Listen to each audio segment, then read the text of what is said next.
Fala, Luiz, tudo bom, cara? Estamos aqui para nossa última aula, tá? Lembrando a você aí que no final de semana, no sábado, nós teremos aí a nossa última avaliação, né? Bom, a gente vai falar hoje um pouquinho sobre o airbag, né? De forma bem rápida, para que a gente consiga aí vencer aí os slides, tá certo?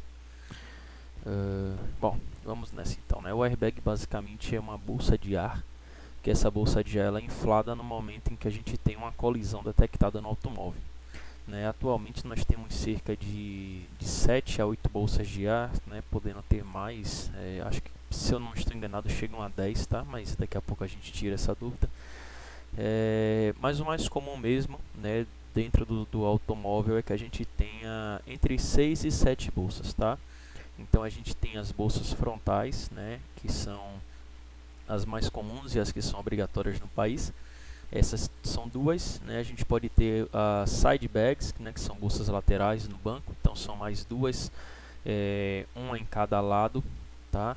Não em cada lado do banco, tá? Uma em cada lado, motorista e passageiro. Então você tem uma no lado esquerdo do motorista e uma no lado direito do passageiro, né? Necessariamente ela vai sempre entre a porta e o banco, tá?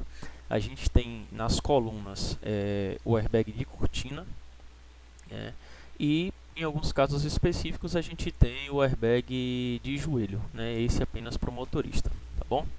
Falando um pouquinho só dos airbags,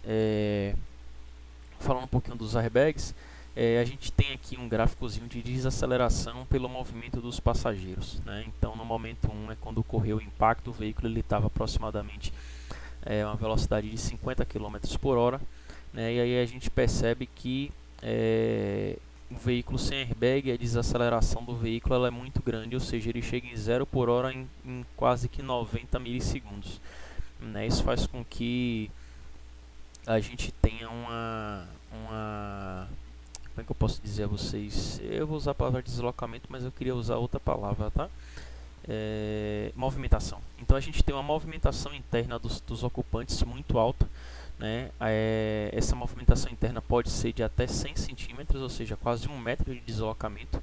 E aí quando eu falo nesse 1 metro é meio que módulo, tá? Conta tanto a parte que o cara saiu, foi para frente e retornou.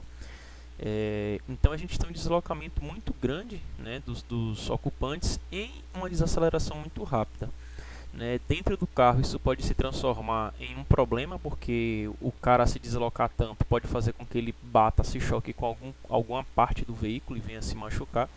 E essa desaceleração muito súbita ela pode provocar também movimentações internas, né? Movimentações internas são movimentações dos órgãos, né? E aí a gente ter problemas, né, de sangramento, né, dentro do corpo da pessoa, tá? Quando a gente tem um veículo com airbag, isso é um pouco diferente. O veículo ele continua desacelerando muito rápido, ou seja, em 100 milissegundos ele tem quase que 0 por hora, né? Porém, o deslocamento exercido por uma pessoa ele é bastante reduzido, né? Então, porque o cara termina se chocando, né, contra uma bolsa de ar e faz com que esse choque entre ele e a bolsa de ar termine absorvendo aquela força do impacto que foi gerada e consequentemente reduz aí drasticamente o deslocamento dele e consequentemente o deslocamento também dos órgãos dessa pessoa, tá? Então em menos de um segundo, né, o cara termina batendo o rosto numa bolsa e ele retorna. Existe um gatilho, né, digamos assim, existe uma conta que esse momento em de você bater a cabeça no airbag ele deve ser muito bem calculado, de forma que a bolsa precisa estourar e você não pode bater o rosto enquanto a bolsa não estiver 100% inflada, porque senão seriam duas pancadas, digamos assim, né? Você tem o esforço da batida e você ainda tem a porrada que você vai receber da bolsa de airbag. Com certeza essa, né, entre essas porradas da bolsa de airbag, ela é muito mais, não vou usar a palavra letal, porque dá a impressão que vai matar, né?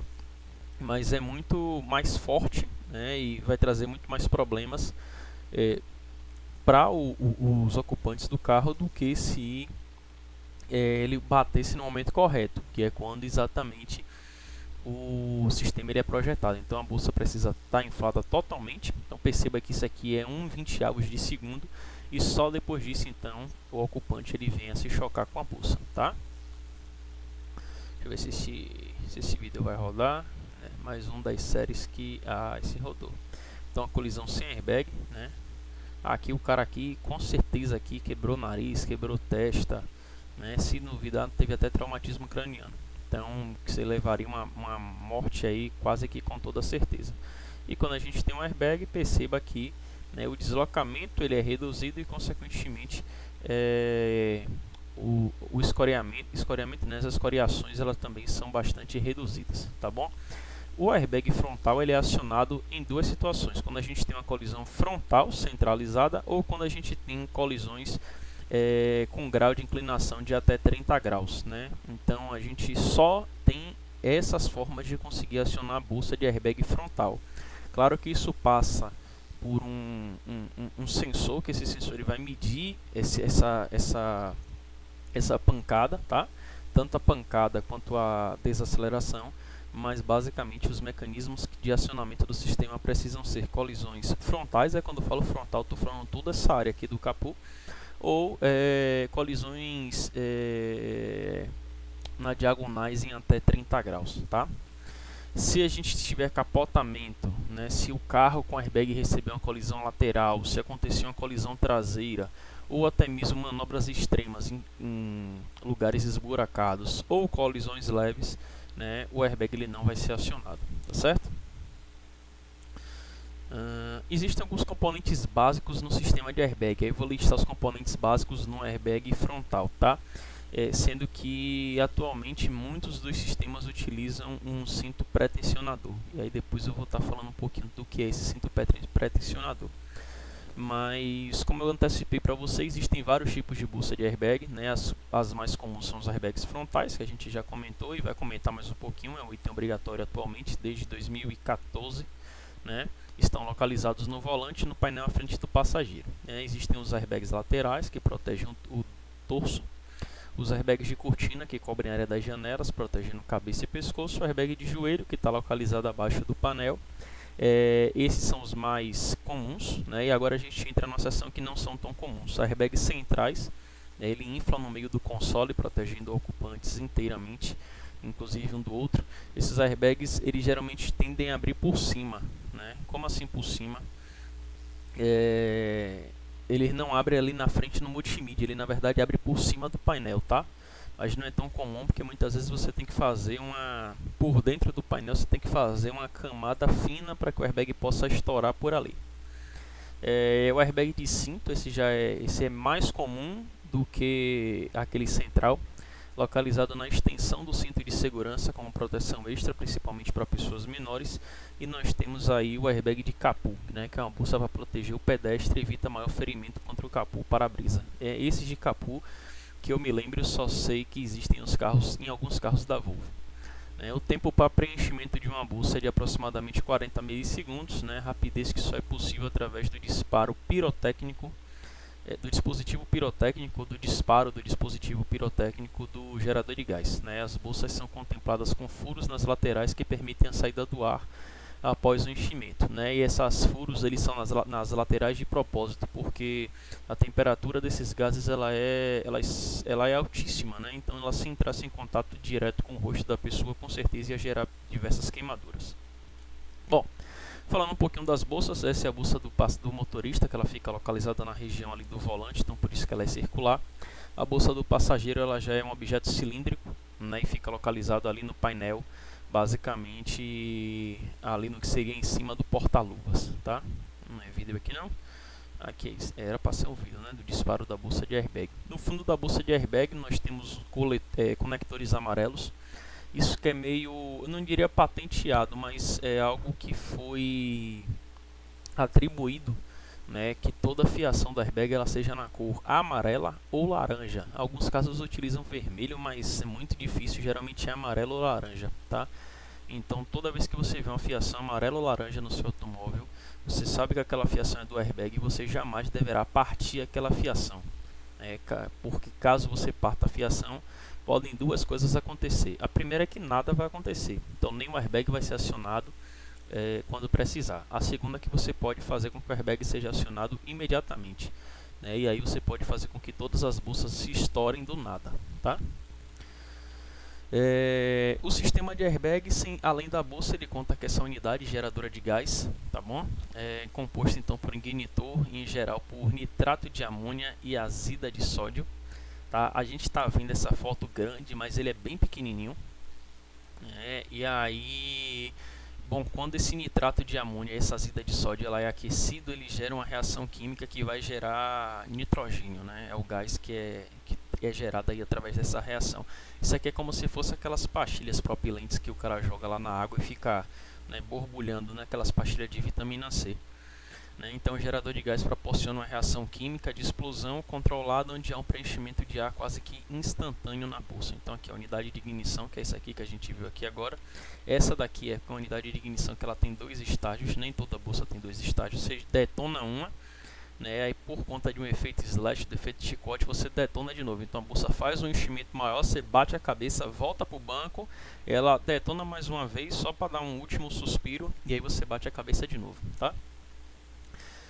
E aí a gente tem as pastilhas, que essas pastilhas propilentes aqui são, né, de azida de sódio e nitrato de amônia, tá certo?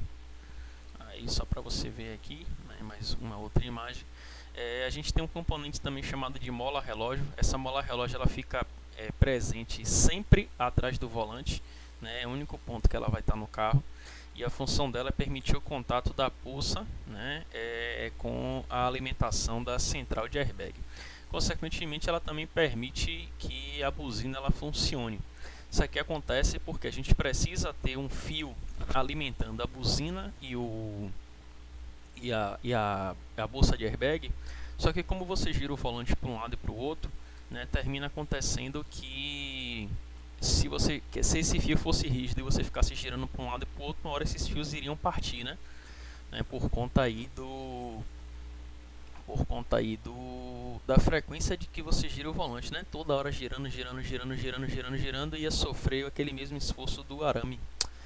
Hoje eu tô meio mal aqui de cabeça, eu terminei esquecendo, né, o nome desse esforço. Eu tô com interferência na cabeça, mas não tem nada a ver. Interferência é de posicionar rolamento.